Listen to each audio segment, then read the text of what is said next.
James?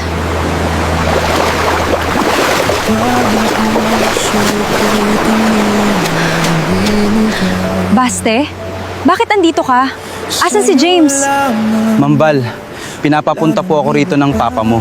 Ni Papa? Bakit? Dahil ang kumpanya nyo, papalubog na. Pinabayaan na ni Sir James simula nang umalis ka. Lagi na lang siyang naglalasing gabi-gabi. Wala na siyang pinipirmahang kontrata at nag-aalisa na ang mga investors. Ma'am, kailangan mo nang umuwi. Baka kapag hindi ka pa bumalik sa trabaho, matanggal si Sir James bilang CEO at tuluyang bumagsak ang JNR. Ano? Pinabayaan niya ang kumpanyang pinagpaguran niyang buuin? Ano bang iniisip niya? Basti! Basti, asan ka? Wala po siya dito, sir. Ha? Saan siya nagpunta? Hindi ko alam, sir. 2 days na siyang hindi pumasok dito eh. Ganun ba?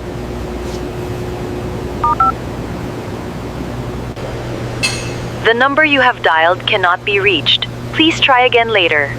Asan kaya tong Basti na to?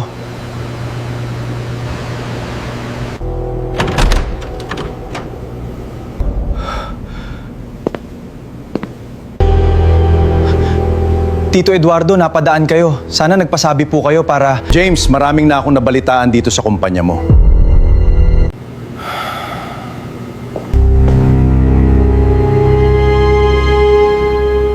Nabalitaan ko, James, nabalitaan ko sa mga board members na pabagsak na ang kumpanyang itinayo nyo ng anak ko.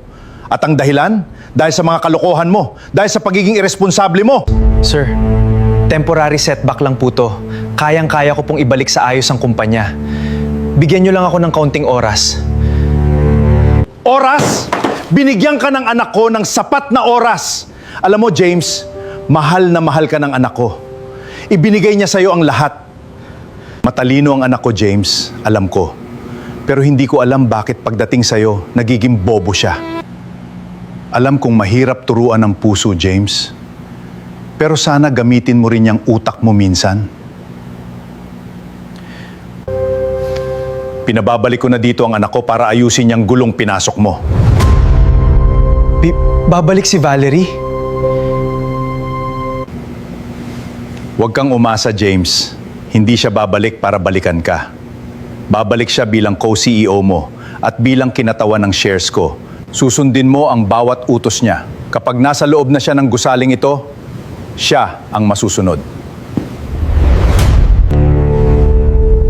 Kapag binigyan mo pa ng sakit ng ulo ang anak ko, ako mismo ang bubura sa'yo sa industriyang ito. Is that clear? Babalik si Valerie. Kailangan maghanda ako. Kailan kaya ang dating niya? Matanong ko nga sa sekretary para makapaghanda ako.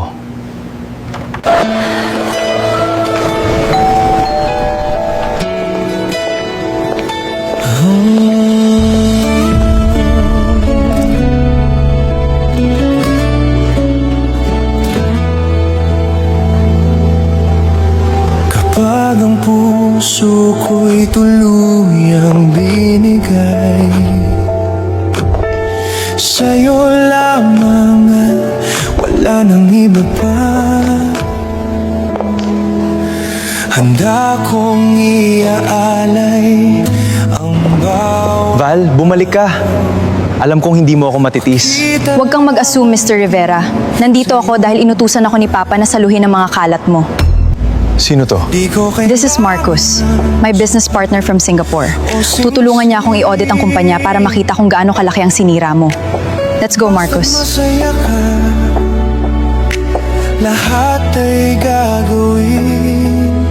Kahit na iba ang tinitingnan ng iyong mga mata, patahimikin man ang pusong nadudurog na walang panunumbat na sa akin ay maririnig. Mga luwang pumapatak, pilit ikukubli. Bakit nga ba ganito kita mahal? Kahit ang damdamin ko'y di mo napapansin. Kahit na hindi ako ang tinitingnan tinitibok ng puso mo, nandito pa rin ako, tapat na nagmamahal sa'yo. Bakit binigay ko ang buong Excuse me? pagkatao? Val, Kahit kailangan ko ng pirma mo dito para sa Villaroman deal. I'll check it first, James. Valerie shouldn't be bothered with minor details right now. You can leave it with me. I'll handle this. Ako ang CEO ng kumpanyang to. Huwag kang makialam dito. Yes, you are the CEO, James, but Valerie is the one fixing your sinking ship. So leave the paperwork to me. kita kamahal. He speaks for me now. May kailangan ka pa ba, James? O baka gusto mo nang bumalik sa paglalasing mo? Pag-ibig ko'y di magmamaliw o magbabago. Magiging anino mo sa araw-araw. Walang hinihingi kapalit hanggang dulo.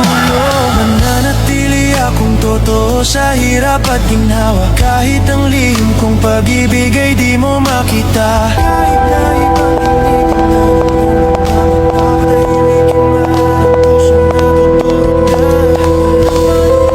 Val, pakiusap. 5 minutes. Kausapin mo naman ako ng tayong dalawa lang nang wala yung Marcos na yun. Wala tayong dapat pag-usapan na hindi tungkol sa trabaho. Tumabi ka, James. Pagod ako.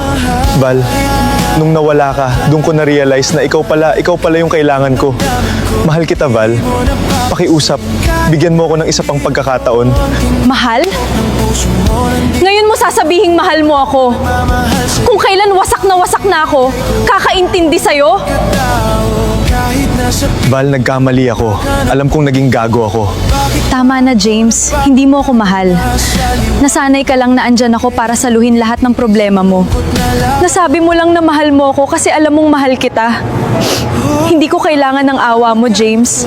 Dahil kung mahal mo ako, dapat noon pa sinabi mo na sa akin. sabi nila baliw ako sa pagkabit ng maigpit sa isang pangarap na nilalaho sa dilim. Ngunit pangalan mo lang ang sinisigaw ng dibdib. Kahit ako lang mag-isa sa laro ng pag-ibig. Bakit nga ba ganito kita mahal? Kahit ang damdamin ko'y di mo napapansin. Kahit na hindi ako ang tinitibok ng puso mo, nandito pa rin ako, tapat na nagmamahal sa'yo. Bakit binigay ko ang buong pagkatao? Kahit nasa piling ng iba ka nabubuo. Bakit ba ako nagpapakatanga sa liwanag mo? Hanggang kailan magtitiis sa malungkot na laban na to? Hanggang kailan maghihintay? Hanggang kailan iiyak? Oh, bakit nga ba mahal kita? Sabihin mo kung bakit.